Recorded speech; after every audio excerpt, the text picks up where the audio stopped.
পাবো না। জমানার পয়গম্বর মুসা আলাইহিস সালাম ডাক দেওয়াল, ও বান্দা, আল্লাহ বলছে, আল্লাহ জান্নাত জাহান্নাম বানাইছে, তাকে তুমি শুনছো, কাহা শুনছি, বিশ্বাস করো, কাহা বিশ্বাস করি। আল্লাহ জান্নাত বানাইছে, জাহান্নাম বানাইছে, আসমান বানাইছে, জমিন বানাইছে, চন্দ্র বানাইছে, সূর্য বানাইছে, সবকিছু আমার মাওলা সৃষ্টি করেছে, আমাকে আমার মাওলা বানাইছে, বিশ্বাস করি, ইমান তো পরিপূর্ণ আছে।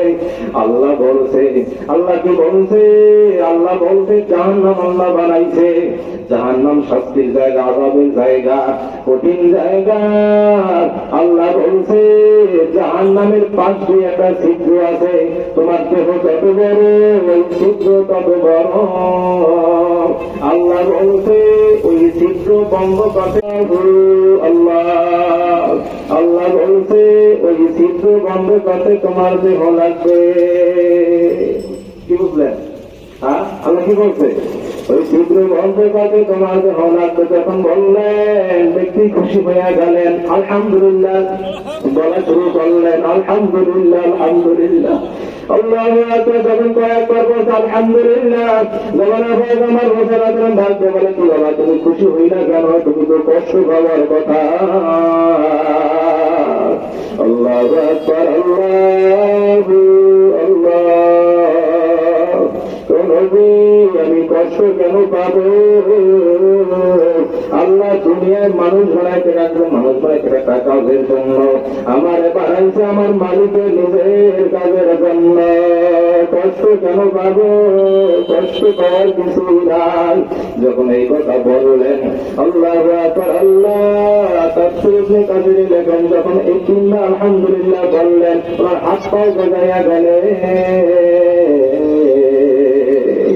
আল্লাহ দেখি বলে, পয়গম্বর, আল্লাহ তো বড় জাহান দেহ লাগবে, অতএব আমাকে বানাইতে মাওলা নিজের কাজের জন্য, আমি মাওলা হতে রাজি আছি, না। এজন্য আল্লাহ বলে, লাইন শাকারতুম লাযিদান্নাকুম ওয়া লাইন কাফারতুম ইন্না আযাবী লাশাদীদ। আল্লাহু আকবার। আল্লাহ যে সমস্ত বান্দা বান্দি আমি মাওলা নিয়ামত পাওয়ার পর নিয়ামতের শুকর আদায় করবে, আমি আল্লাহ তাদের নিয়ামত আরো বাড়াইয়া দিব।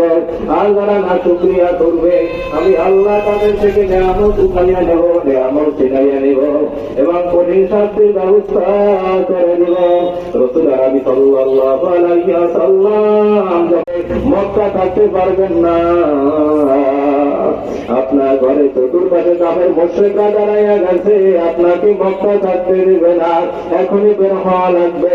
আল্লাহ রাসূল যখন বিছানা থেকে উঠলেন, আল্লাহ বাইরে তাকাইয়া দেখে ঘরে চতুর্পাশে কাফের মুশরিকরা দাঁড়ানো।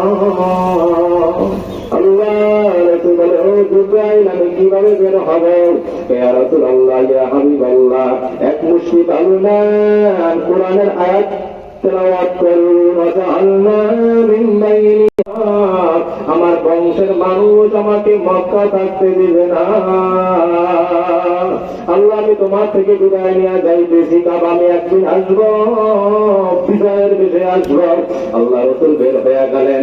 আজকে 10 বছর পর আজকে রাসূল মক্কা আসছে, এবার রাসূল স্বাধীন। আল্লাহু আকবার। রাসূল সব ঘুরে ঘুরে দেখতেছে, হঠাৎ জোহর আযানের নামাজের সময় হয়ে গেছে, আযানের সময় হয়ে গেছে। আল্লাহ সাহাবী আসলো, বলে, ইয়া রাসূলুল্লাহ, ইয়া হাবিবাল্লাহ, আজকে বিজয়ের আযান হবে। আল্লাহু আকবার, আল্লাহ, আজকে আমরা 10 বছর পর মক্কা আসছি, আজকে বিজয়ের আযান হবে, প্রথম আযান হবে। ইয়া রাসূলুল্লাহ, ইয়া হাবিবাল্লাহ, আজকে বিজয়ের আযান কে দিবে? আল্লাহু আকবার। আল্লাহ রাসূল বলে, সাহাবীরা আপনারা সিদ্ধান্ত নেন, আজকে বিজয়ের আযান দিবে। কার কণ্ঠে? কথা বুঝেন?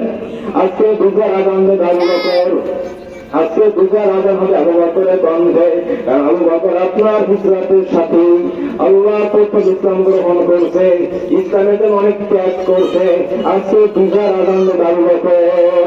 আর সাহাবী দাঁড়িয়ে গেলেন, ইয়া রাসূলুল্লাহ, ইয়া হাবিবাল্লাহ, না, আজকে বিজয়ের আযান আবু বকরের কণ্ঠে হবে না, আজকে দুপুরের আজান হবে আপনার সাহাবী ওমরের কণ্ঠে, কারণ আপনি বলেছেন নবী আমার পরে তো নবী হবে, সেটা হবে ওমর। আল্লাহ আজকে দুপুরের আজান হবে ওমরের কণ্ঠে। আর সাহাবী দাঁড়ায় গেলেন, ইয়া রাসূলুল্লাহ, ইয়া হাবিবাল্লাহ, আজকে দুপুরের আজান হবে আপনার সাহাবী ওসমানের কণ্ঠে। আল্লাহ, কারণ আপনি বলেছেন জান্নাতের ভিতরে সব নবীদের একজন বন্ধু হবে, আমারও একজন বন্ধু হবে, আমার বন্ধু হবে ওসমান। অতএব আজকে